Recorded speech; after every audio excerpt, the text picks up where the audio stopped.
독서력 증진을 위해서 한 달에 한 번은 책 소개를 해드리고 있습니다. 이철우의 책체크 동의대학교 국어국문학과 이철우 교수님 오늘도 스튜디오에 함께 하십니다. 안녕하십니까? 안녕하십니까? 안녕하세요. 이철우입니다. 네, 교수님 반갑습니다. 네. 아니 올해 마지막 방송입니다. 알고 그러게요. 오셨어요?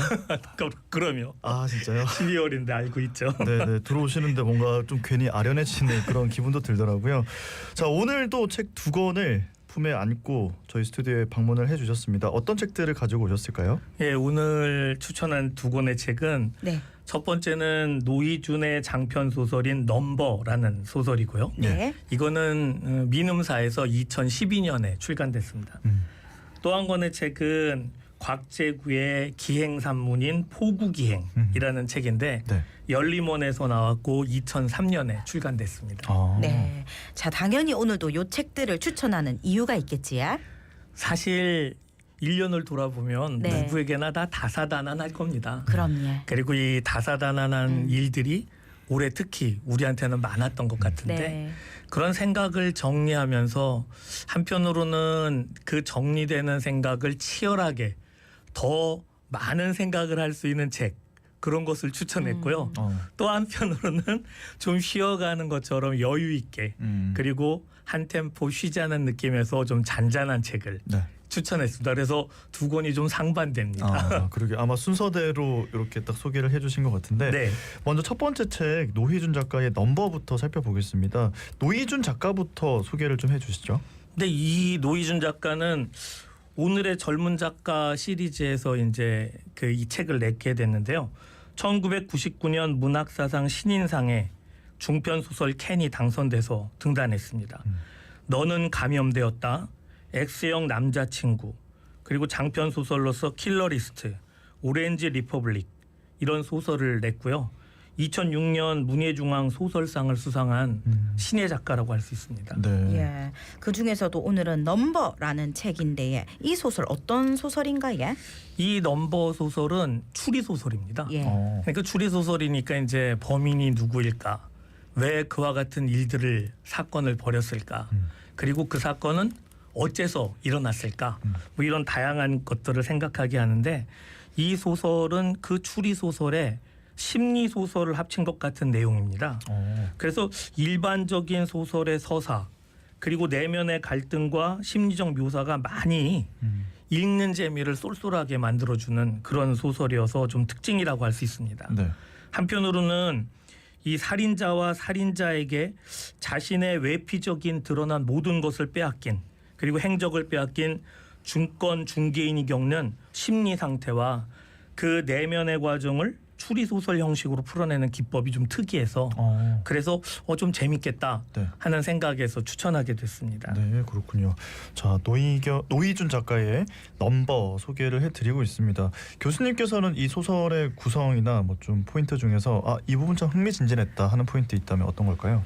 사실 이 같은 구성을 택하는 소설이 뭐 흔하지 않은 건 아닌데 일종의 살인자와 살인자를 쫓으면서도 자신이 살인자의 누명을 쓰고 있는 그 주인공이 겪는 혼돈, 내면의 풍경을 이렇게 구체적으로 나열한 작품은 그리 흔하지 않습니다. 더구나 12장으로 나뉘어진 구성, 또 어떤 문맥에서 보여지는 빈줄, 행박꿈의 서사가 읽는 재미를 한층 더 고조시키기도 하고 여운을 주기도 하면서 독자와 작가의 겨루기 한판 같은 그런 느낌을 선사할 수도 있을 거라고 생각했습니다. 네. 네. 요 소설 좀 재미있게 읽는 방법 또는 어떤 대목을 좀 주의 깊게 보면 좋을까요? 이 책의 말미에 네. 평론가의 언급에서도 거론되듯이 이 사건의 발단은 고전적 설정에 비교적 충실하게 진행됩니다. 네. 네. 자신의 연인인 한 모델의 주검을 목도한 주인공이 모든 사건의 흔적은 자신을 가리키고 이를 벗어나기 위해서는 어떤 조치를 취해야 하는데 이런 조치 속에서 오히려 대담한 범인이 자신의 모습으로 주인공으로 이렇게 변신한 후에 자수를 합니다. 네. 네.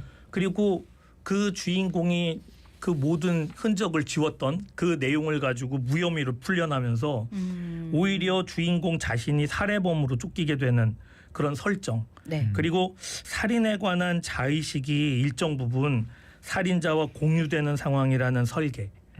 이런 내용이 아주 잘 알려진 홈즈와 그 평생의 적인 모리아티의 관계 네네. 같은 일란성적인 의식 혹은 공통 기호나 상징 그리고 공유되는 내용 등이 서술자의 진술을 믿을 수 없게 만드는 효과를 가져오고 네.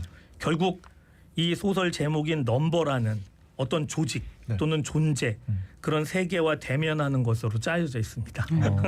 그래서 이 넘버라는 이 조직이 또는 어떤 존재감이 왜 잘 알려진 영화 존윅 시리즈에 나오는 그런 거대한 어떤 범죄 조직과 네.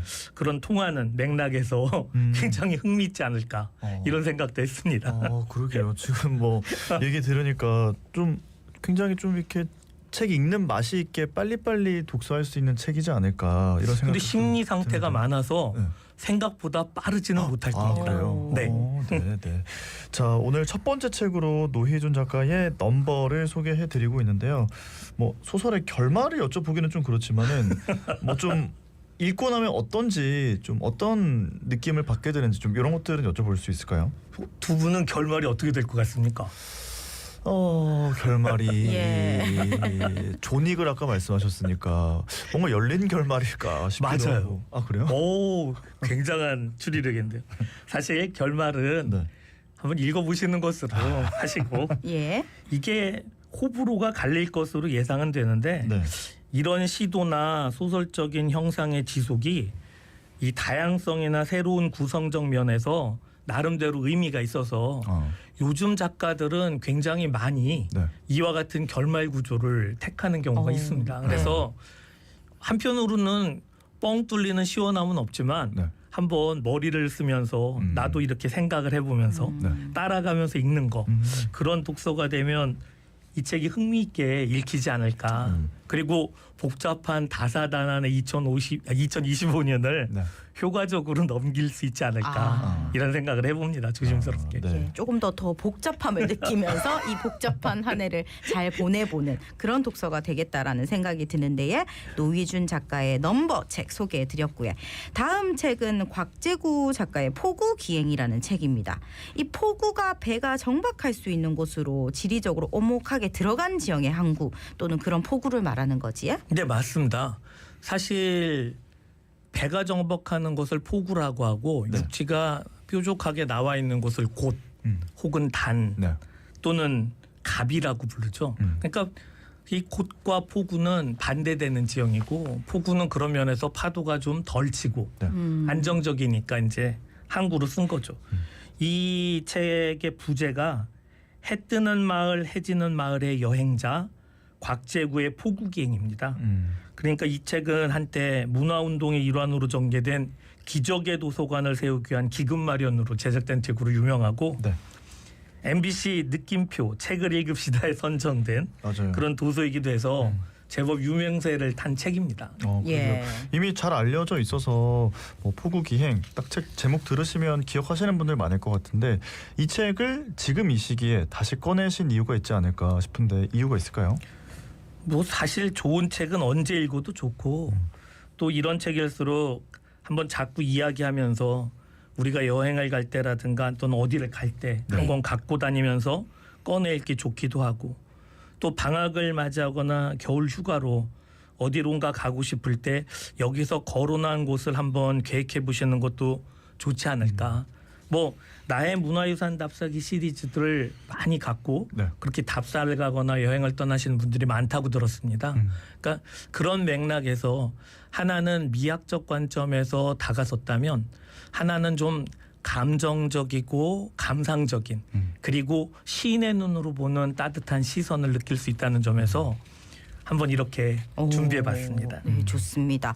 요 책의 저자인 곽재구님에 대해서 소개해 주신다면요? 곽재구 선생은 1954년생이고요. 예. 1981년 중앙일보 신춘문예에 사평역에서라는 시가 당선돼서 등단했습니다. 이 순천대 교수를 역임했고 시집으로는 사평역에서 서울 세노야, 참 맑은 물살, 꽃보다 먼저 마음을 주었네 등등 있고 뭐 동서문학상이나 대한민국 문화예술상 같은 걸 수상한 아주 이름 있는 분입니다. 그러게요. 예. 이렇게 시인이 포구를 여행하면서 쓴 글이라고 하면 너무나 한번 읽어보고 싶다, 좀 마음 편해질 것 같다 이런 네. 생각도 드는 것 같은데 교수님께서 이 책을 가지고 오시면서 이 책의 뭐 구성이랄지 읽으시면서 이 책 이런 부분 참 좋다 하는 부분이 있었다면 어떤 게 있을까요? 이게 기행산문이니까요. 여행지에서 느낀 감상이나 여행지의 여정을 소개하면서 자신의 생각을 정리한 글인 그런 성격이니까 네. 관조적이다라고 얘기할 수 있는 거죠. 좀 생각을 나누거나 공유할 수 있는 내용이 좀 많다는 거. 그리고 다양한 장소에서 느낀 점을 간단하게 네. 그 사진이 많습니다. 그래서 시인 특유의 따뜻한 시선으로 그려내서 아무데나 펴서 읽어도 마음이 차분해지면서 이렇게 마무리하는 일종의 거리두기로는 제격이라는 점, 뭐 이런 것들. 뭐 예를 들면 파도 소리가 싱싱합니다. 지나간 시간들, 따뜻했으나 쓰라린 숨결들. 그로부터 온전히 자유로울 수 있는 사람은 없을 것입니다. 그렇다고 울지 마세요. 새로운 시간들은 늘 우리 앞에 펼쳐져 있는 법이니까요. 조천, 신비한 하늘의 아침처럼 말이죠. 오. 이 조천이라는 게 예. 아침 하늘이라는 거거든요. 네네. 그러니까 이런 대목을 우리가 읽을 때 그 독자들은 어떤 느낌을 갖게 될까 이런 걸 좀 네. 연상해 보니까 절로 참 괜찮은 책이구나 하는 생각이 들었습니다. 벌써 좀 위로가 되는데요. 그러게. 예. 이 책은 시인의 따스한 시선이 가득 머물고 있는 그런 책으로 느껴지는데 혹시 기억나는 한 구절 더 부탁드려도 될까요? 예. 예. 그 여기서 멀지 않은 울산 북구에 있는 정자항을 다녀온 여행기를 한번 한 대목 읽어드리겠습니다. 네, 네. 배 한 척마다 선원들이 늘어서고 그 주위로 무슨 꽃 이파리처럼 사람들이 우 모여서고 멸치가 길 밖으로 튀어나오면 환호성을 울리고 갈매기 떼들이 카퍼레이드의 색종이처럼 펄럭이며 날고 나는 이런 풍경이 한꺼번에 마음에 들었다.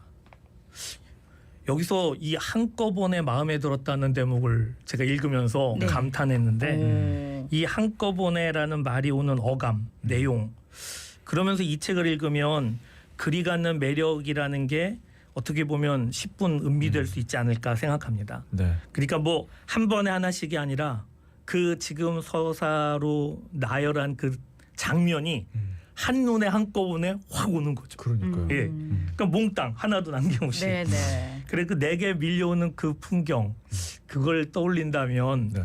이 책의 매력이 충분하다라고 감히 생각합니다. 그러게요. 진짜 이 시인의 언어라는 거는 정말 남다르다라는 생각이 드는데 이런 책들이 이제 일종의 뭐 평온, 안정을 갖기 위해서 그냥 뭐 목적 없이 읽으면서도 좀 마음이 편해지는 그런 책이라고 할 수가 있겠죠. 그럼요. 사실 독서가 어떠한 이유나 또는 목적을 갖고 우리가 꼭 읽는 건 아닙니다. 네. 어떻게 보면 나를 좀 정리하기 위해서 한편으로는 내가 갖고 있는 좀 복잡한 생각 같은 것들을 잠시 잊기 위해서도 독서를 하고요. 네. 그리고 이 독서라는 것이 다양한 사람이 갖고 있는 다양한 시각이기 때문에 내가 살아가면서 겪게 되는 문제점 같은 것들을 남의 시선으로 한번 객관화할 수도 있고 살펴볼 수도 있습니다. 네. 그래서 나의 만족과 사유 또는 여유로움이라는 것에 대한 것도 생각해 볼 수 있고 그런 면에서는 내가 나를 위로하는 거고 수고한 나를 위해서 이렇게 책을 읽는 여유로운 시간을 내가 객관적으로 즐길 수 있다는 것도 또한 기쁨이고요. 네. 그래서 그런 내용으로 생각해 본다면 한번 겨루기 한 판 하시는 것도 좋을 것 같고 그리고 이렇게 여유로움을 갖고 관조적인 것으로 사물을 바라보거나 네. 거리두기를 하는 것도 네. 좀 즐겁지 않을까. 그것이 2025년을 슬기롭게 극복하는 길이 아닐까 하는 생각을 해봅니다. 교수님의 말씀 덕분에 진짜 2025년이 좀 아름답게 정리가 되는 것 같습니다. 그러게요. 올 한 해가 이렇게 가고 있고 이제 교수님을 내년에 뵙게 될 텐데 올 한 해도 너무 감사했고요. 내년에도 또 좋은 책들 많이 소개해 주실 거라고 믿으면서 오늘은 여기서 보내드려야겠네요. 네, 알겠습니다. 감사합니다. 감사합니다. 네, 감사합니다. 네. 지금까지 동해대학교 국어국문학과 이철우 교수님과 함께했습니다.